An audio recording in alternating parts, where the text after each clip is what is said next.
நிஜமாவே 21 டேஸ்க்கு ஒரு விஷயத்த பண்ணால் அது ஹேபிட்டாக ஆயிருமா? இங்கே ஒரு 21 டேஸ்க்கு இதை கண்டினியூஸாக பண்ணால் போதும், உங்களுக்கு ஈஸியாகவே ஹேபிட் ஃபார்ம் ஆயிரும் அப்படின்னு நிறைய பேர் சொல்லி கேள்விப்பட்டிருப்பீங்க. நானும் கேள்விப்பட்டேன். இந்த மித்து எல்லாத்தையும் தூக்கி குப்பையில் போட்டுட்டு ஆக்சுவலாக ஹேபிட் எப்படி ஃபார்ம் பண்ணணும்னு பார்க்கணும்ல. இன்னும் எதுக்கு வெயிட்டிங்? Let's get started. ஹேபிட்ன்றது சும்மா ஏதோ ஒரு விஷயத்தை இன்ட்ரெஸ்டே இல்லாமல் 21 டேஸ்க்கு ஃபாலோ பண்ணால் அது ஹேபிட்டாக மாறிடும் அப்படின்லாம் எதுவுமே இல்லை. ஆக்சுவலாக ஹேபிட்ன்றது நமக்கு உள்ளேருந்து வரும். அதுவா உள்ளேருந்து நமக்கு எந்த ஒரு ரிமைண்டரும் இல்லாமல் சப்கான்ஷியஸாக வருது இல்லையா, அதுதான் நம்ம ஹேபிட்னு சொல்லுவோம். அதாவது நம்ம காலையில் எழுந்திரிச்ச உடனே நேராக போய் ப்ரஷ் பண்ணுறது இல்லையா, அது ஒரு குட் ஹேபிட். அதை யாரும் நம்ம சொல்லி பண்ண மாட்டோம்ல. மேபி சின்ன வயசில் நான் சொன்னாலும் பண்ண மாட்டேன். அப்படி எதுவுமே தோணாமல் வர வைக்கிறதுக்கு தான் இந்த 21 டேஸ் உருட்டலாம். ஆக்சுவலாக அது உருட்டுன்னு சொல்ல முடியாது, இது ஒரு மித்து தான். 21 டேஸ்ன்றது ஒரு கவுண்ட் கிடையாது. இதை எவ்வளோ நாள் வேணால் எடுத்துக்கலாம். அதோட லிட்டரல் மீனிங் என்னென்னா, கண்டினியூஸாக நம்ம ஒரு விஷயத்தை பண்ணிகிட்டே இருக்கும்போது அது நமக்கு ஆட்டோமேட்டிக்காகவே வந்துடும். அதுக்கு தான் அப்படி சொல்கிறாங்க. Which I completely agree. Habit formation அப்படின்றது சும்மா டெய்லி இதெல்லாம் பண்ணணும், ஒரு நான் ஃபுல்லாக ஸ்ட்ரெஸ் இல்லாமல் இருக்கணும், இந்த வீடியோவை எடிட் பண்ணணும், அது மாதிரி ஒரு எக்ஸ்டர்னல் கோல் கிடையாது. அஃப்கோர்ஸ் இது எல்லாத்தையும் அச்சீவ் பண்ணுறதுக்கு ஹேபிட்ஸ் ஹெல்ப் பண்ண தான் போகுது.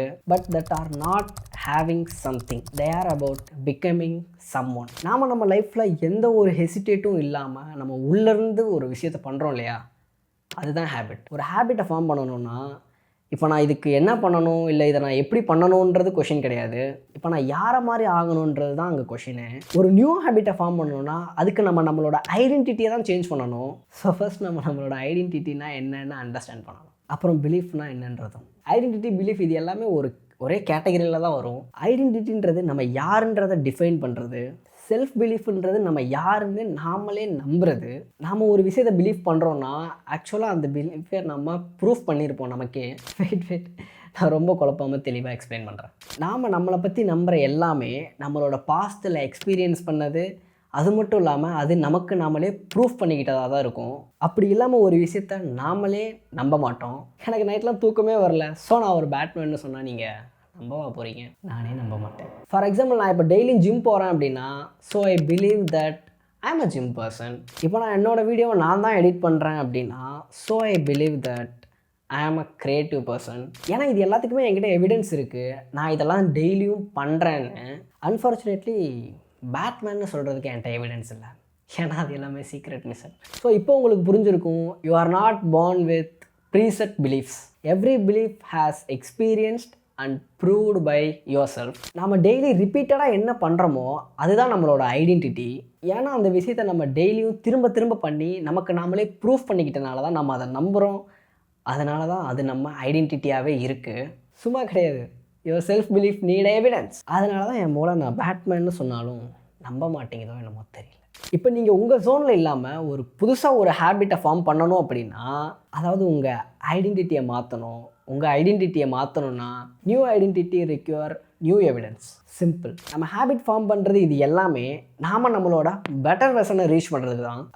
நான் அதை அப்படி தான் பார்க்குறேன். இப்போ இவ்வளோ தெரிஞ்சதுக்கப்புறம் it's very simple. The most practical way to change your identity is ஒரு விஷயத்தை ரிப்பீட்டடாக பண்ணி நம்மளே ப்ரூஃப் பண்ணணும். Which is simple. மற்றவங்களுக்குலாம் தேவையில்லை, நமக்கு நம்ம ப்ரூஃப் பண்ணிக்கிட்டால் போதும். For example, each time you read a book, you are a reader. Each time you right a page, you are a writer. Each time you create a content, you are a creator. இதை சும்மா ஒரு வாட்டி பண்ணிட்டா வராது, அதை ரிப்பீட்டடாக பண்ணிகிட்டே இருந்தால் தான் வரும். நாம் நம்மளோட அவுட் ஆஃப் ஜோன்லேருந்து ஒரு விஷயத்தை பண்ணுறதுனால நமக்கு அதோட ரிசல்ட் மட்டும் இல்லாமல் நம்மளால் எதையும் அச்சீவ் பண்ண முடியும் அப்படின்ற ஒரு கான்ஃபிடென்ஸையும் கெயின் பண்ணுவோம். இந்த விஷயம்லாம் உங்களுக்கு அண்டர்ஸ்டாண்ட் ஆயிடுச்சுன்னா இப்போ it's just a 2 step process. Trust me. நீங்கள் யாரை மாதிரி ஆகணும்னு ஃபிக்ஸ் பண்ணுங்கள். ரிப்பீட்டடாக அந்த ஹேபிட்டை பண்ணி உங்களுக்கு நீங்களே ப்ரூஃப் பண்ணுங்கள். That's it. ஸோ ஃபஸ்ட்டு உங்கள் ஐடியல் வெர்ஷனை நீங்கள் ஃபிக்ஸ் பண்ணணும். நான் யார், நான் எப்படி இருக்கணும், என்கிட்ட என்னென்ன குவாலிட்டிஸ்லாம் இருக்கணும், என்கிட்ட என்னென்ன வேல்யூஸ்லாம் இருக்கணும், நான் ஒரு இடத்துல எப்படி நடந்துக்கணும், நான் யாரை மாதிரி இருக்கணும் அப்படின்னு டிசைட் பண்ணதுக்கப்புறம் அதை நம்மளே ப்ரூஃப் பண்ணணும். குட்டி வின்ஸ் மூலியமாக. அது ரொம்ப சிம்பிள் தான். நம்ம அவங்கள மாதிரி ஆக்ட் பண்ணணும், அவங்கள மாதிரி திங்க் பண்ணணும். அவங்களாம் வேறு யாரும் இல்லை, நம்ம தான். நம்மளோட ஐடியல் வெர்ஷனை தான் நான் சொல்கிறேன். ப்ரூஃப் பண்ணுறது நம்மளே தான் ப்ரூஃப் பண்ணிக்கணும். இப்போ ஃபார் எக்ஸாம்பிள், நான் வேணால் எக்ஸாம்பிளுக்கு பேட்மேன் எடுத்துக்கவா. இப்போ நான் ஒரு ஃபேட் பர்சன், நான் வெயிட் லூஸ் பண்ணி ஹெல்த்தியாக மாறணும்னு வச்சுக்கலாம். ஸோ என்னோட ஐடியல் வெர்ஷன் ஒரு ஹெல்த்தி பர்சனாக ஆகணும். ஸோ நான் எல்லா இடத்துலையும் நான் திங்க் பண்ணக்கூடாது.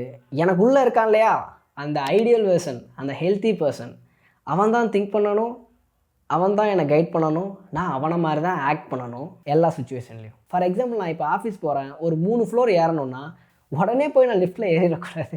அதாவது எனக்கு உள்ளே இருக்க ஐடியல் வெர்சன் லிஃப்ட்லாம் யூஸ் பண்ண மாட்டான், மேபி 3 ஃப்ளோர் தானே அப்படின்னு சொல்லிட்டு ஈஸியாக நடந்து போயிடுவான். இதுக்கு மட்டும் இல்லை, இது சும்மா ஒரு எக்ஸாம்பிளுக்காக தான் சொன்னேன். அவன் லிஃப்ட் யூஸ் பண்ணுவானா இல்லை நடந்து போவானா, அவன் ஜங்க் ஃபுட் சாப்பிடுவானா இல்லை மாட்டானா, அவன் ஜிம் போயிருப்பானா போயிருக்க மாட்டானா, அவன் டயட் மெயின்டைன் பண்ணியிருப்பானா பண்ணியிருக்க மாட்டான். ஸோ இப்போ நம்ம எல்லாத்தையும் அவனை மாதிரி தான் திங்க் பண்ணணும். இது எல்லாத்துக்குமே ஆன்சர் நமக்கே தெரிஞ்சிடும்.